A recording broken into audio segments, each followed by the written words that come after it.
Hi everyone, welcome back to another episode of Research Flow. I'm Uli, and I'm very happy that today we have here our co-host, Isa Johnson. Thank you for being with us, Isa. And today we have a very special guest. Her name is Sam. She's from Pennsylvania and she's a PhD candidate at Louisiana State University. Hi, Sam. Hello. Okay, so you're so you're working on bird iridescence. Correct. How did you get into bird iridescence as a? Yeah, so it's kind of interesting. I was doing research in my undergraduate on color vision in birds, so I worked with eggshell color. But then going into my grad school application process, I started writing and applying for a GRFP. And realized I wasn't really all that interested in continuing in eggshell coloration or modeling color vision. It's very cool. I highly enjoyed it. But I started looking around at other color-based research out there and came across iridescence and also realized there wasn't a lot being done actively in the field at that point in time. And the cool thing about iridescence is it's entirely based on structures and optical physics. And I'm a physics nerd. If I hadn't gone into biology, I would have gone into astronomy and physics. So it just seemed the natural choice for me in terms of that particular choice for grad school. But when you were doing your bachelor's degree, it was in biology, right? Yes, yes. So how do you get interested in color? Like, how did you realize this is actually what I want to study? Yeah, I mean, color has always been cool to me. It's what got me interested in the natural world, even in like middle school, high school. It's what attracted me to birds, just how colorful they were. And I'm also an artist, so color just it's always, I love working with it. I love doing things with it. So the idea that I could study it from the biology side of things just seemed really, really interested. And biology is a very colorful subject, especially when you're doing it on the organismal level. There's so many, there's colorful butterflies, there's colorful birds, flowers, cool trees, cool lizards, everything's colorful, right? So. Yeah. Biology is colorful. That has to be like the quote for this. Yeah, I love that. for this I love that. episode. It's really good. Yeah. Okay, so just going a little bit back about where are you from? So you're from Pennsylvania and you love the outdoors, right? Yes, very much. So what is your favorite activity to do in the outdoors? And you want to do you prefer doing it alone, with friends or family? How's that dynamic? Yeah, so it's hard to choose just one. Obviously, I do a lot of birding. That I do prefer, when I'm back home, I generally do it alone. When I'm at LSU, I do it with friends. So it just depends on who's interested in birds. But if I'm just going out and doing things, I also highly enjoy hiking everywhere. Also bushcrafting. I grew up doing like... What is bushcrafting? Yeah, I don't know So what that is. bushcrafting is basically the idea of camping, but you're doing it from scratch. You're going out, you're building fires, you're building shelters. You're building your tent. You're basically, it's living off the land, survival-based camping, and it's a lot of fun. My family, actually, we did that growing up. My dad was very big into it, so I grew up doing that kind of stuff. Okay, so I know the definition, but we call it primitive camping. Yes. The other term is bushcrafting, though. There's I like even that like... one I like that one better. Yeah, Have you that's done awesome. it? No, I see videos online of people that like take like tree branches and make the huts, and I'm like, oh, that looks so cool. I will never do that. Oh. I did a lot of that. So Wow, That is very cool. That's I awesome. want to do it. Actually, here there is a state park, Kitashi or something like that. Yes. And I went there because the primitive camping, but it's actually not primitive. So it was good. It was a fun time, but I was expecting more like what you do. Yeah. So, in which university did you got your bachelor's again? Mansfield University of Pennsylvania. And that was for 4 years. Yes, 4 years. Did you get the chance to do any abroad program? So I was hoping to do one. In fact, I was trying to get to Australia. I specifically wanted to go to Melbourne. But unfortunately, the year I was planning to initiate, that was the year the pandemic hit. That hit, unfortunately, right at the cusp of the end of my junior year and all of my senior year of undergraduate. So unfortunately, no. I never went abroad until I got to grad school and then had the opportunities to do it a few That's times. cool. You went abroad in grad school. Where did you go? Well, I mean, it was just my first one was just a quick week in Colombia with a good friend of mine who took me down there to immerse myself in Spanish to get stronger at speaking it. And then we did a lot of birding. He used to work as a bird guide down there. So he knew all the good spots. We were up in the Paramo, we were down in like the lowlands. It was fantastic. So, and then since then I've done, you know, 1 or 2 trips just for fun, but I will be going abroad, hopefully for my research as well in the future. Very awesome. Yeah. Where would you like to go abroad? So I am currently trying to get money to do some field work, most likely in Mozambique, maybe in South Africa. Wow. So that's the goal, to go work with some of my... So they have the coolest birds? They've got the starlings. They got the starlings and the vitas, which is what I study in the museum, right? Okay. So it's, yeah, hoping to go to the field. I have a few ideas what I want to do out there, but other than that, we'll have to wait and see. There's a few collections I'll visit overseas too, most likely in the Netherlands and another in the UK. Nice. Do you want to do like a field work, or maybe it's too soon to ask, but do you think like probably a postdoc? Maybe. So in terms of a postdoc, I could see myself doing that in a few different locations. Most likely not heavily fieldwork based, and more likely more based around the color side of things. So there's I have collaborators in Melbourne who've invited me down to the lab, and I keep see myself potentially doing a postdoc there. They work heavily in iridescence and beetles. Australia, right? Yes. Yep, in Australia, exactly. I want to still make it there. Nice. I could also see myself doing it in the Netherlands. There's a fantastic lab there that specifically takes structure-based colors from bird feathers and develops materials and methods for developing said materials based on it. The field of biomimicry. So nice. I could see myself using a postdoc to step into that, or just going directly into it. We'll have to see what it looks like as I get closer to the end. Nice. You know what I have noticed? Like a lot of our previous guests, they are thinking a lot about going or visiting Australia because of research. So now I want to go. Yeah, well, it's one of the coolest biodiverse countries in the world. Like just crazy wildlife. I agree. Yeah. I was listening to this podcast from Ologies a couple of months ago about sound ecology. That is with birds. Yeah. How the ecology of this, and I was like, that is so interesting. But I need to read more about this. Maybe I can. Yeah, I don't know much about the birds, but I know Australia is really cool for their soils. They're like super like nutrient poor. They've got some very interesting soils, geology in general down there too. Like yeah. Okay, so just going a little bit back. So how was the process of applying for grad school? Like, did you have any guidance, anyone in your family or your professor? How was it? And also, for how many universities did you apply, and how did you end up in LSU? Oh, yeah, that's a lot to unpack there. In terms of like anyone in my family, no, I'm the first one to continue beyond a bachelor's, and anyone in my family. So very much plowing new territory there. Nobody had any advice for me along those lines. I did get advice, not from anyone at my university per se, mainly because I was also one of the very few people going to grad school at my university. I got advice from a mentor that I'd met during my freshman year when I did an REU in Virginia. Honestly, this mentor is the reason I'm in grad school now. He stuck with me, helped me get my first publications out, and then when I finally decided to go to grad school junior year, it was just a simple email. I emailed him, I'm like, hey, I want to go to grad school, what do I do? And he really helped guide me in what I'm supposed to do. I also did a lot of my own research, just like blog posts, like how do I reach out to PIs? How do I figure this out? What do I do? How do I network? All of this stuff was very much a little bit advice by him, but also like figuring out on my own and just seeing what worked and what didn't. Yeah. In terms of applying to grad school, that actually I found it to be a very fun process. You know, emailing these PIs, crafting the initial emails to programs I felt very excited about.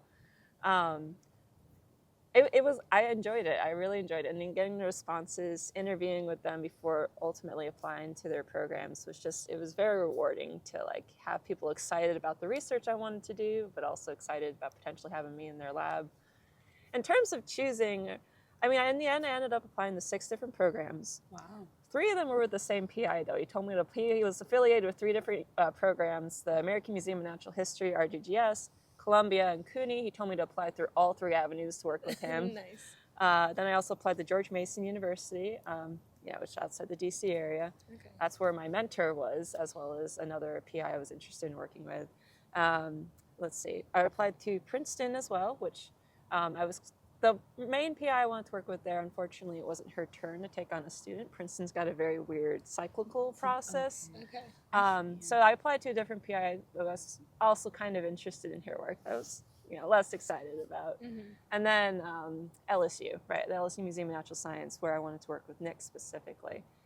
And I had been pointed towards Nick by another mentor I had when I interned at the Smithsonian. He's like, hey, my bud is just starting as curator of birds down at LSU. Cool. And he likes color. You should reach out to him. So That's awesome. And then I found out how cool LSU was for birds in particular. I knew none of that when I was initially looking. But yeah, and in the end, I got into the RGDS program, AMNH. I got into LSU, I got into George Mason, and I had to make some tough decisions. In the end, it really came down between the RGDS program and LSU because, they're both fantastic. It's American Museum, Natural History versus the LSU Museum. Both incredible, programs to be in, a lot of cool work going on, good for different reasons. In the end, I chose LSU for a couple of reasons, though.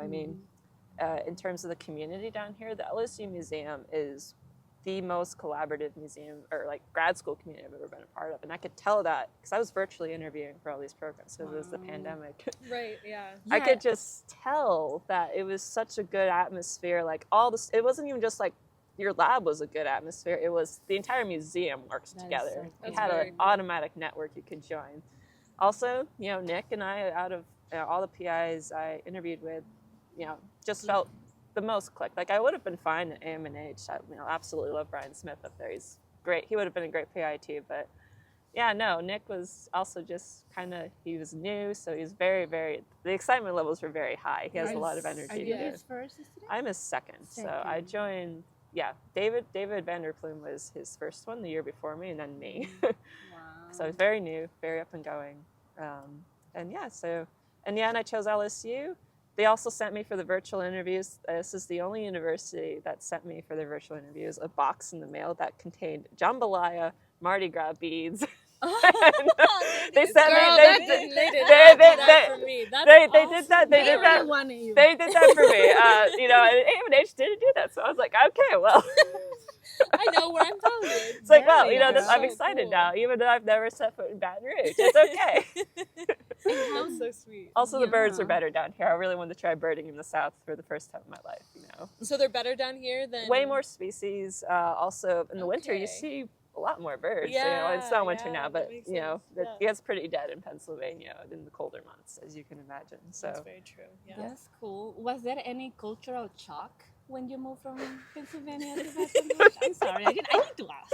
No, it's okay. Yeah, definitely. Yeah, as a fellow Pennsylvanian that also moved to the South. Yes, yeah. There definitely is a change. There is a change. So I would say, people in Pennsylvania, also Northeast in general, are known for being unfriendly or cold, right? No, we're not. But we do give us. What is going on? No, that's the thing. It's like you have to approach us. You don't talk to me in an elevator. Or in an elevator. In PA, no? In PA, you don't talk to strangers. Or on the street. Not unless you know them. What? So coming down here, I remember the first time I was just walking by and the stranger's like, hello, how you doing? And just keeps going. I'm like,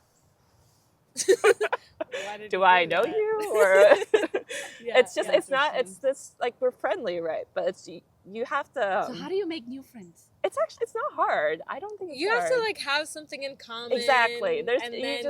You something to break the ice a little bit, and then we are super friendly. Will you say that people from Pennsylvania are selective, or okay? How will you describe this behavior? It's just I don't know. Kind of in our own worlds until you force us to break out of them.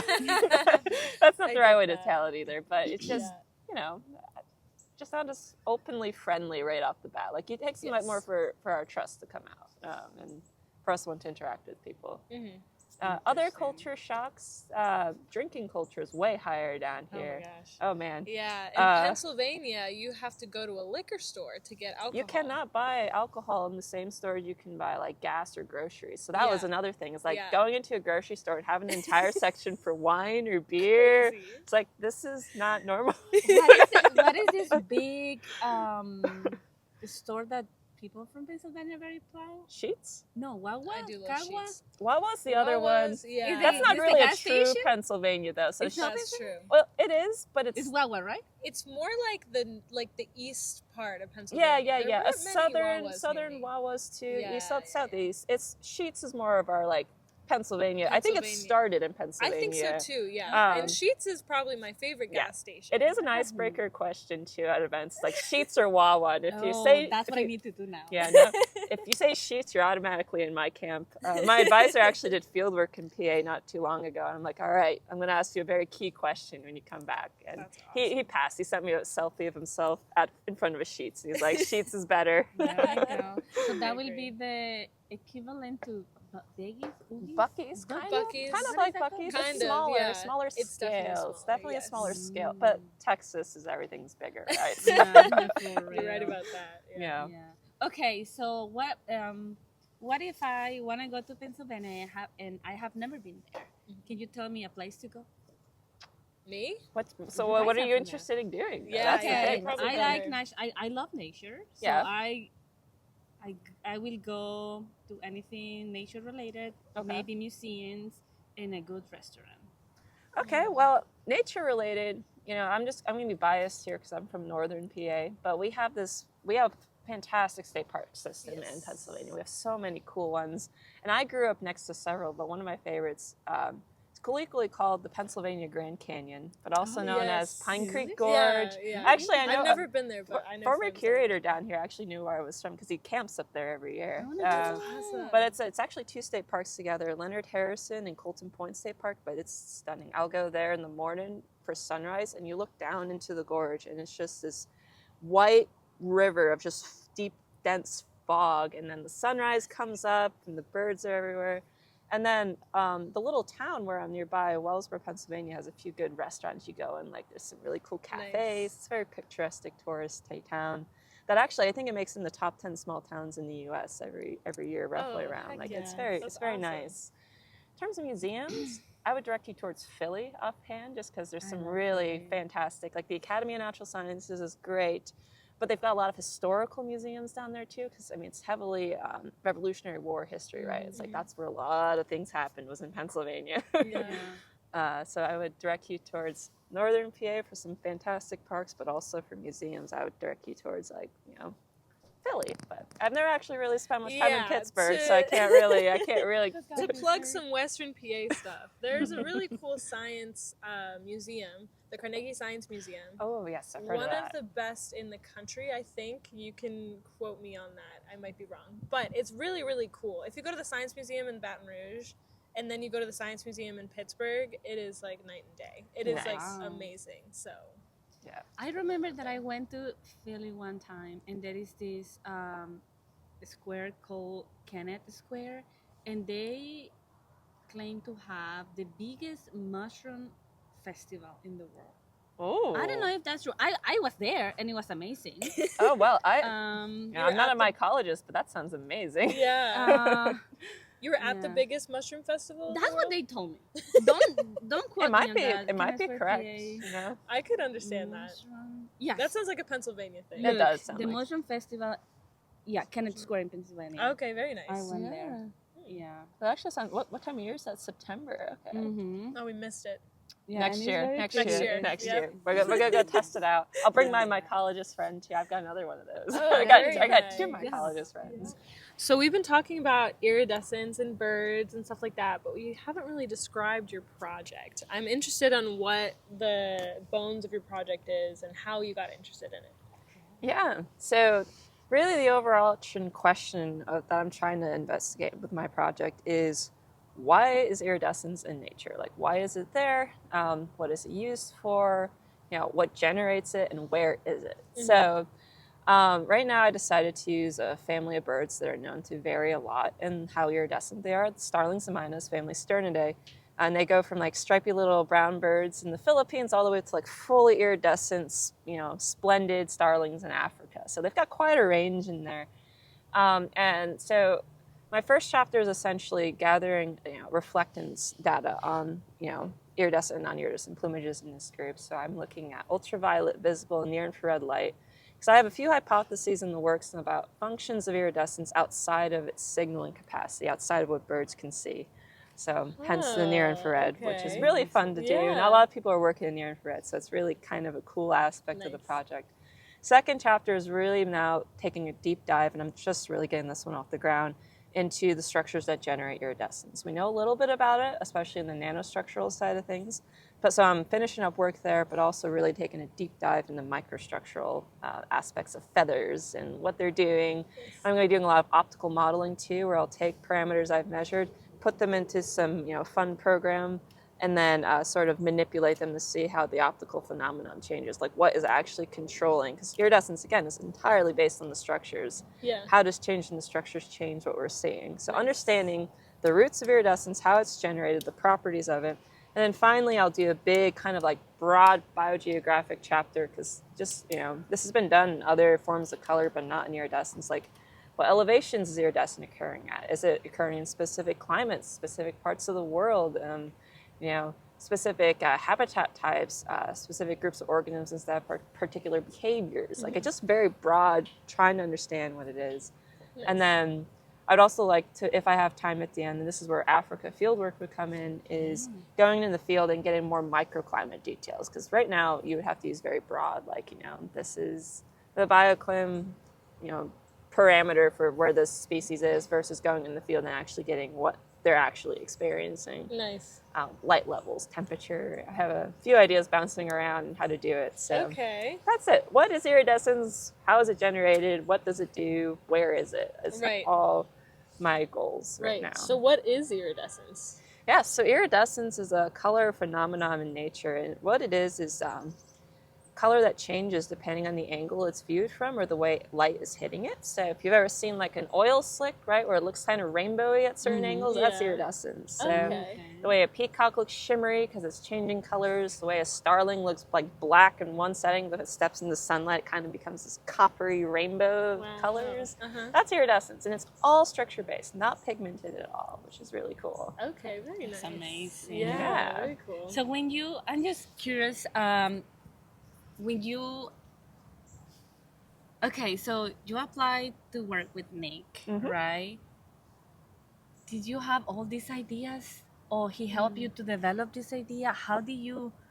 I don't know. I'm just fascinated. Yeah. It's interesting. Yeah, so I came at him with this project idea, actually. I was already sort of like talking with him. I knew I wanted to do color, and I really came at him with this iridescent project because I really liked it. I'm like, iridescence is cool.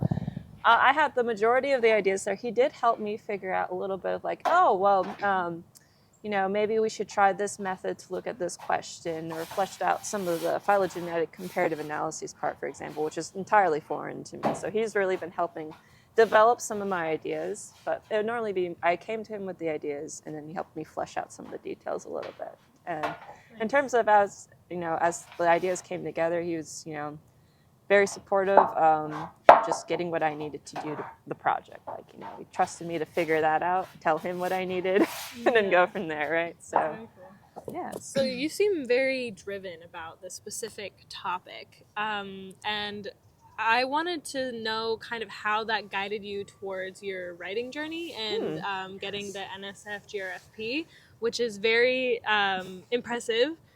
So how do you, what kind of advice would you give for people that want to apply and want to develop these ideas like you did? I think for me, one of the reasons that makes me so passionate about this topic is not only how cool it would be to know the answer to evolutionary biology-wise, but the potential applications of it in, the human world. And that's really what I think strengthens my grant writing, is being able to make those clear connections. So for example, I'm interested in biomimicry, developing materials based on feather properties is kind of what I see myself doing someday. In your own lab? In my own lab or at another institution? I don't know yet. We're figuring that out. We'll see how far I get in academia, As far as you want, baby. As far as you want. But I think drawing those connections is really what made a strong applications, because I could tell them, depending on the properties of iridescent feathers, you could then develop, improved insulative materials, improved structure-based, environmentally friendly pigments or colors or paints.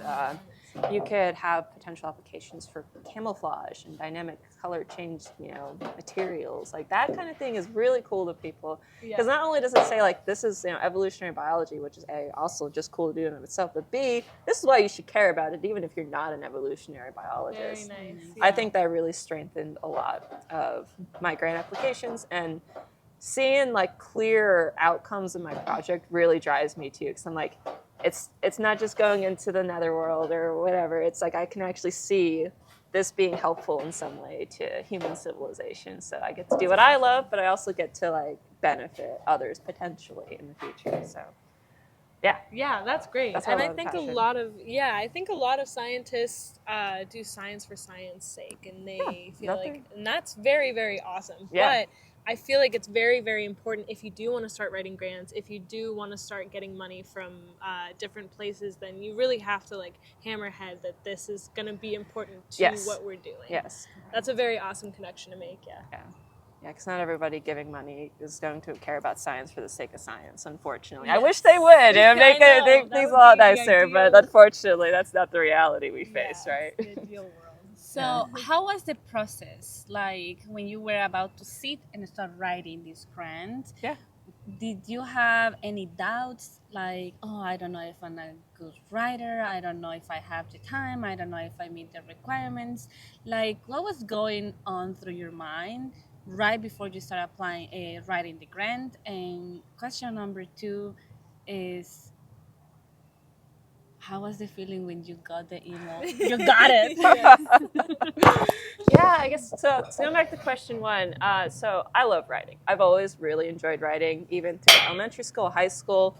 Any type of writing, whether it was scientific writing or like essay-based, like analysis of literature or like storytelling. Like I loved doing it, and I got feedback early on that I was fairly good at it. So in terms of doubting my writing ability, I never really have doubted that. I mean, maybe I definitely That's really I love. I mean, I remember specifically too when I started doing research in undergraduate, and I was putting together my first author manuscript with my mentor, and I think I sent him my first draft, and I don't think he was expecting it to be that good. Wow. because the word it stuck with me to this day. I just remember him being on the Zoom call, and being like, "Wow, you're a really good writer," and that just helped so much in terms of being like, I can do this, like, because I struggle like everybody with imposter syndrome, and it's like at least being able to hold on to the idea, like, at least I'm good at something in this field, right? Even when I'm like everything else doesn't feel great.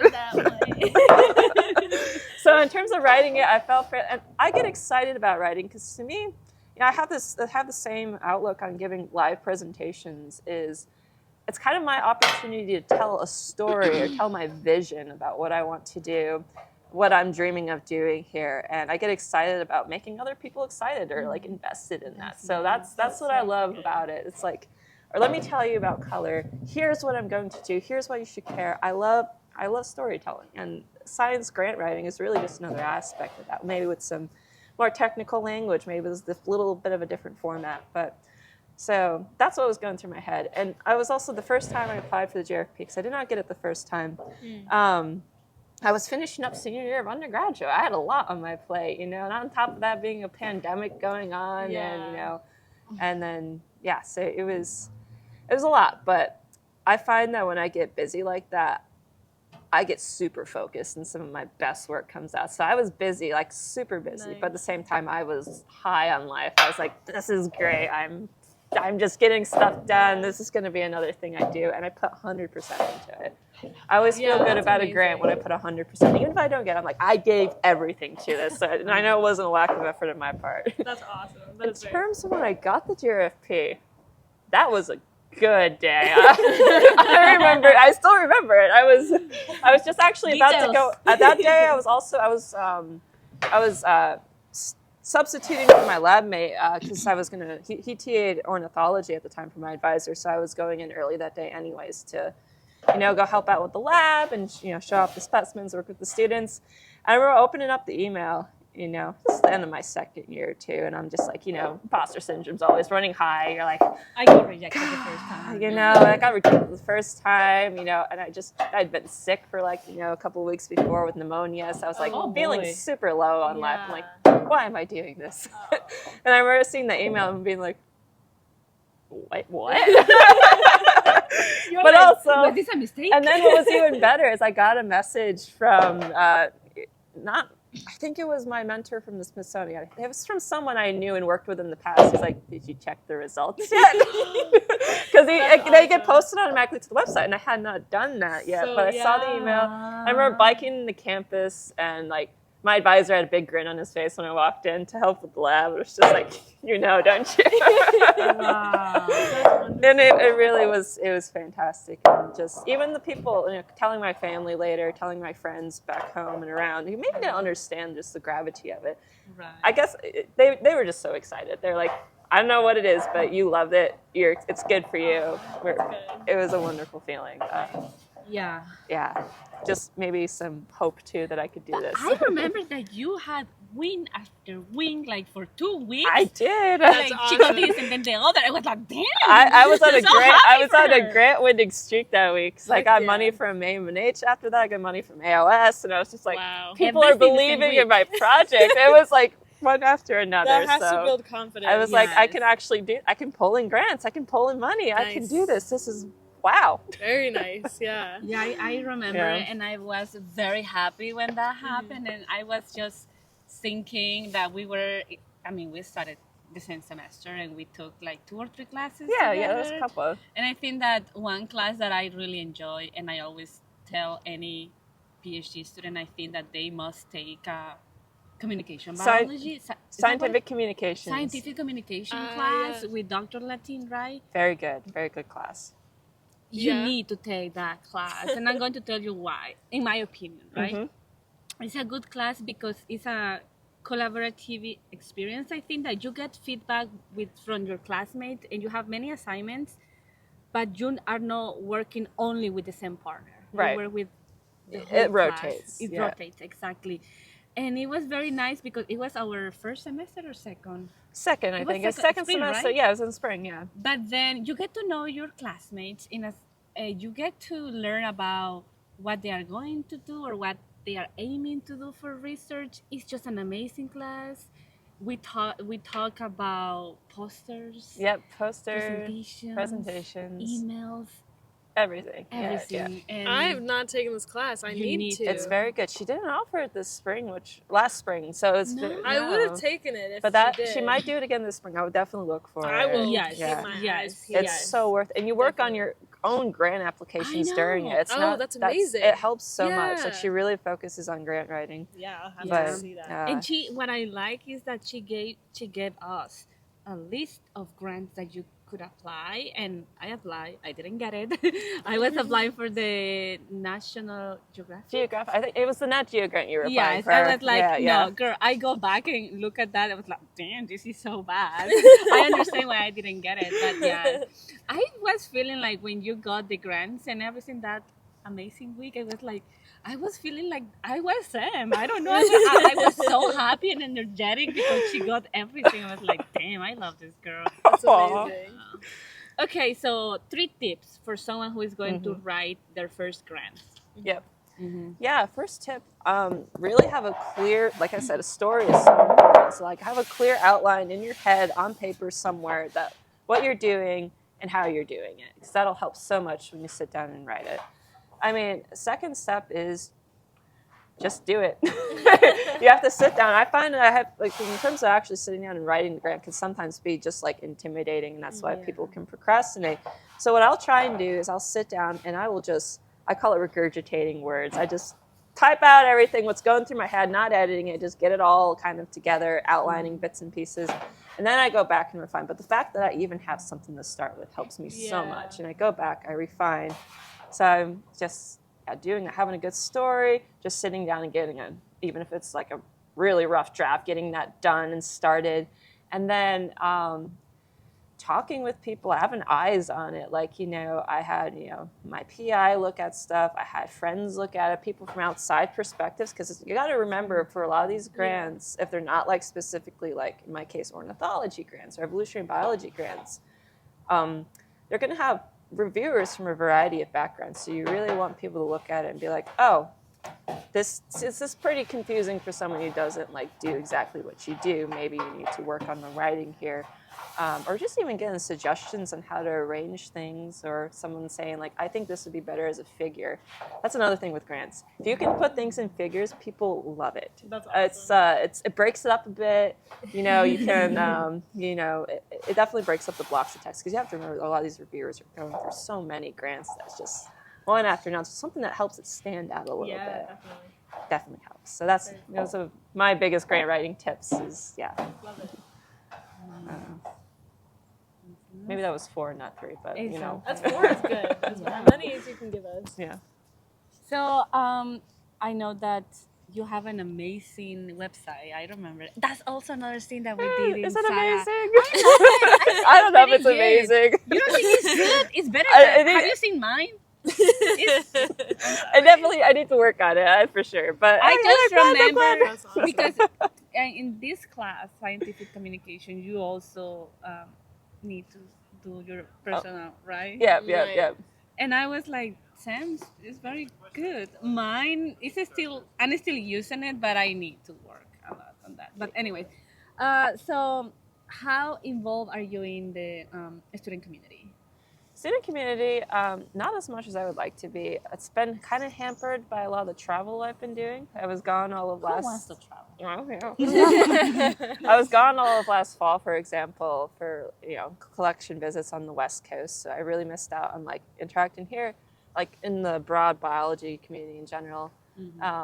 I go to BioGrad's events when I can, that kind of thing. I'm much more involved in the museum side of things, is what it ends up being. So we have a lot of initiatives there. We've got a big day event we organize every year, which is a big fundraiser for our museum, where we put out, ask letters, we sell T-shirts, and then we go out and bird for 24 hours straight to get as many species as possible for oh my gosh. Either East Baton Rouge some years or the entire state of Louisiana That sounds others. fun. And there's specific rules you follow. So I'm very involved in that, or try to be involved in that. Again, last year I was gone for most of it. This year we're going to be more involved. But then also there's some, there's prep sessions. I train undergraduates over at the museum on prepping. I train them on like color data collection. So I'd say I'm fairly involved in that side of things. So,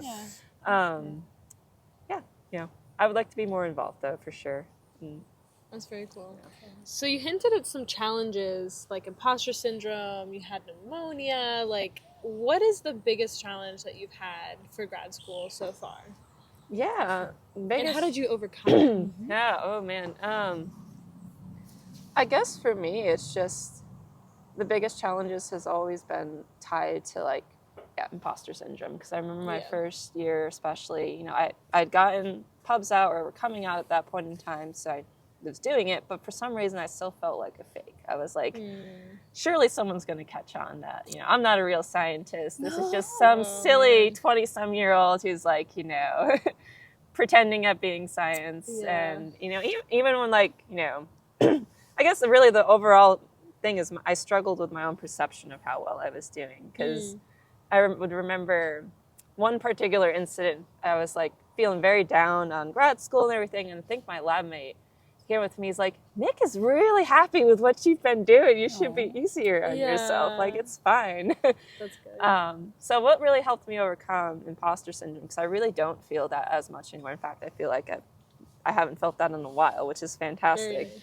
Is for me, my first mentality was like, even if I can't overcome that feeling now, I'm just going to go as far as they're going to let me before they figure it out. So we're just we're going to spearhead it anyways, and then, till they kick me out of grad school, till they kick me out of science, I don't know.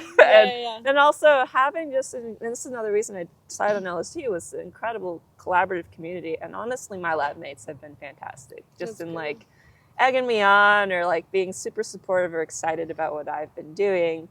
It means a lot, and it really helps you believe in yourself too. So I guess biggest struggle, believing that I can actually do science. Yeah, that's a really big fear, and it's really, really, inspiring to see how you've overcome that. You haven't felt it in so long. Not in a while. That's no, amazing. It's been great. That's great. So, Good for you. Yeah. I'm not saying it'll stay that way forever, but for now we're riding high. Yeah, that's good.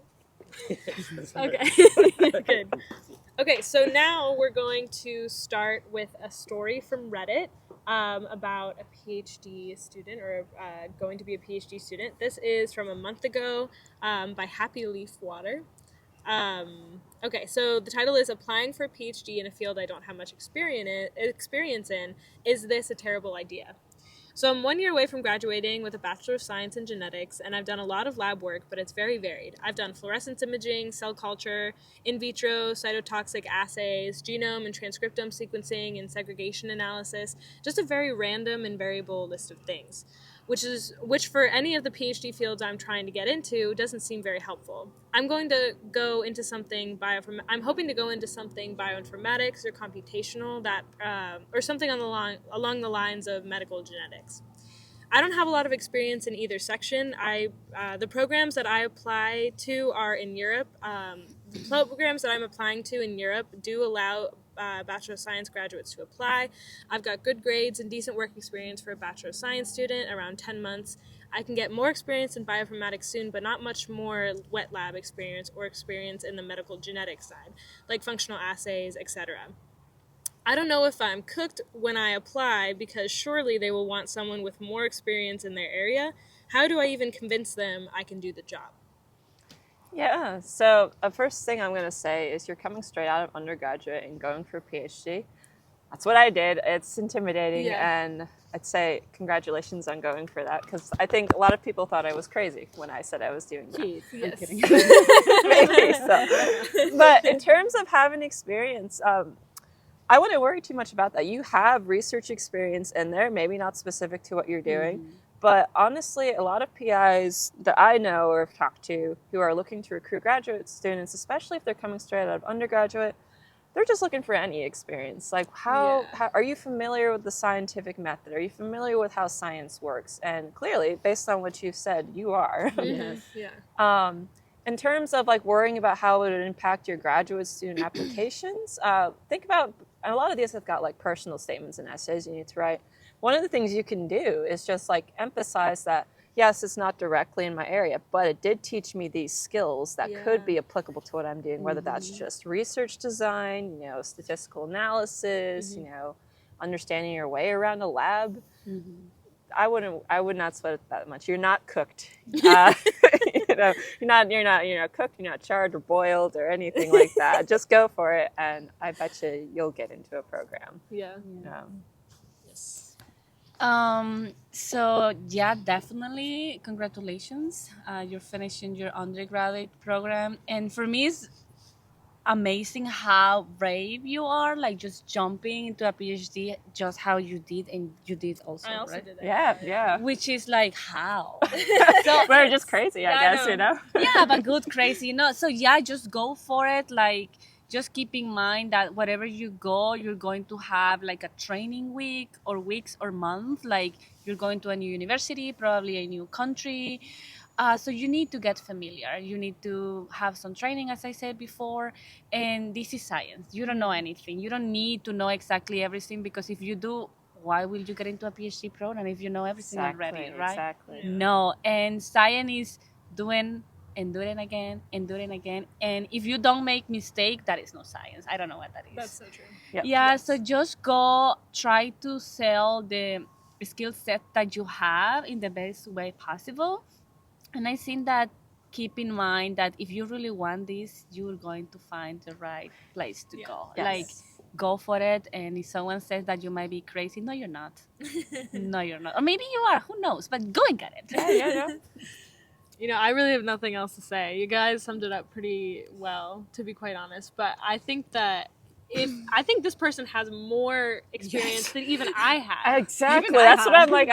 I don't know if I was that well fleshed out. I don't think I was that well fleshed out. And then Yeah. that actually gives you a lot of freedom. Like, if you do want to go more into the cytotoxic, assays, you have that freedom. Or if you want to completely scrap that and just do more like transcriptomics, computer work, like you were saying, you have a lot of avenues to kind of go down. And I think that's freeing. Like, if you specifically study this one organism and how it worked, and it was very, very specific to your field and your undergrad, like maybe that would limit your options. But again, at the same time, even if you have something like that, just using these skills and saying, this helped me with this, with the path that I want to go down, this is how these will help guide me through it. So, yep.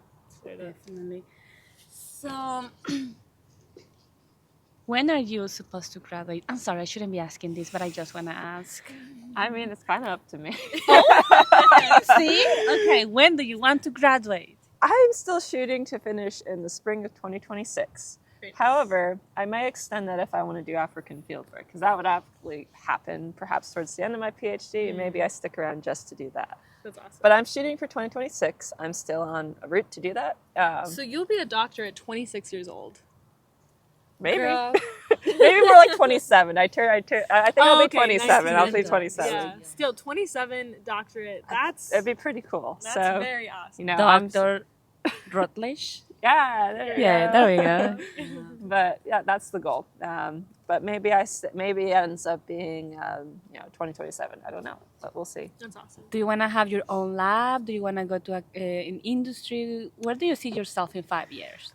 Honestly, my options are kind of open. You know, when I first signed on to grad school, I was like, yes, I'm going to be a PI of a lab, because that seems like the traditional route. Mm-hmm. Then as I went through grad school, I got a little encouraged by that, because there's such a saturated market. Yeah. So I started looking at other opportunities too. You know, I'm very interested in getting biomimicry work.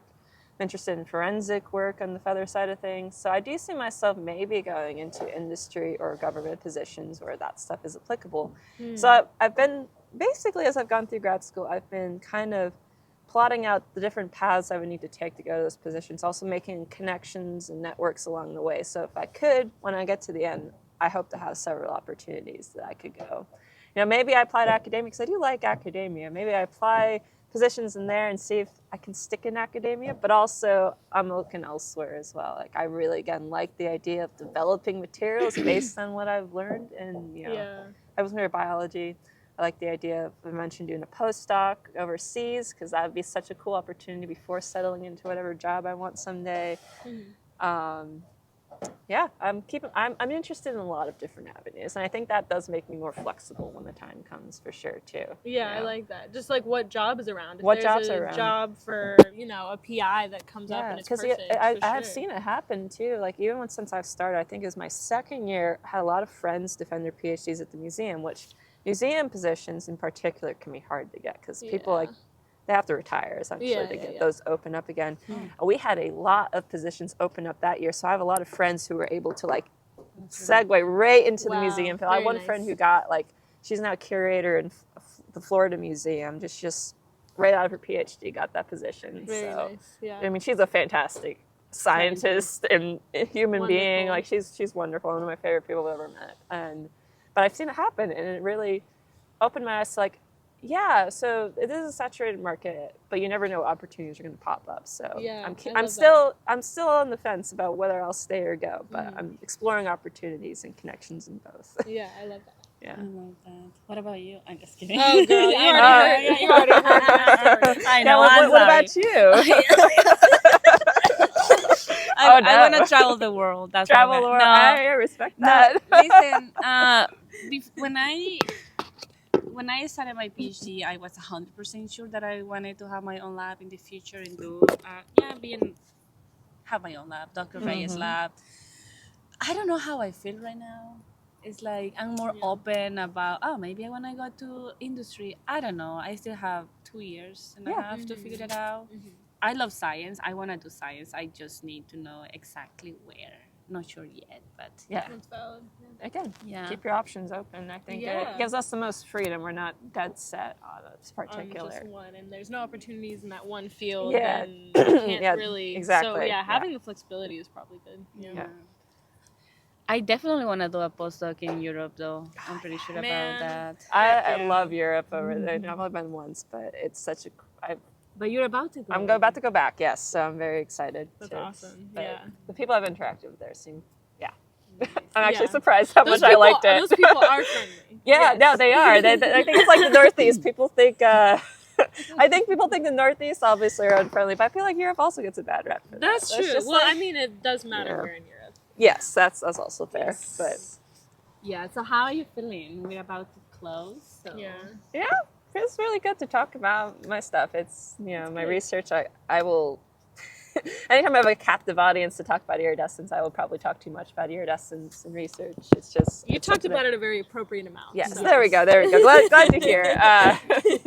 I've seen my lab mates' eyes glaze over before when I start getting into like optical phenomenon and things like that. So this is, no, I So really enjoy interesting. sharing. And thanks for inviting me. It's so exciting to see your podcast going where it is. And It's with our new co. yes, our new Yes, now oh, non-mysterious. shucks. Now non-mysterious. Everybody knows now. Yeah. So how do you feel about it? And what was the reason that you decided, yeah, I will join Uli in this adventure? Okay, well, I do love talking, to be quite honest with everyone. And I also love talking about science and getting like really, really excited about different people's projects. Mhm. I love science communication. I think it's so important that we're able to like take our very niche projects that are very technically challenging and try to make it digestible for a wider audience. Mhm. Super love that.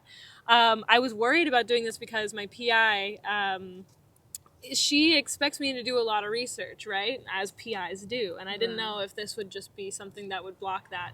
But then I was talking to her about it and she was like, well, you want to do science communication, you should do the podcast. And I was like, all right, yeah. I mean, I got my PIs like, okay, let's do Yeah, it. So. yeah, there you go. Yeah, I think that when you organize everything, you can make everything work. But I just want to say I'm very happy that you joined Research I'm so Flow. excited. Thank you for even offering it up to me. This is so fun. Yeah, okay. So yeah, I'm just happy that she's here and we're going to have many more interviews. So yeah. So thank you guys. Thank you so much for being with us today, learning about sand, getting to know a little bit more about our new co-host, Isa Johnson. And yes, please remember that we are building this community where we learn about each other, researching. We are here to support each other. So yes, until next time.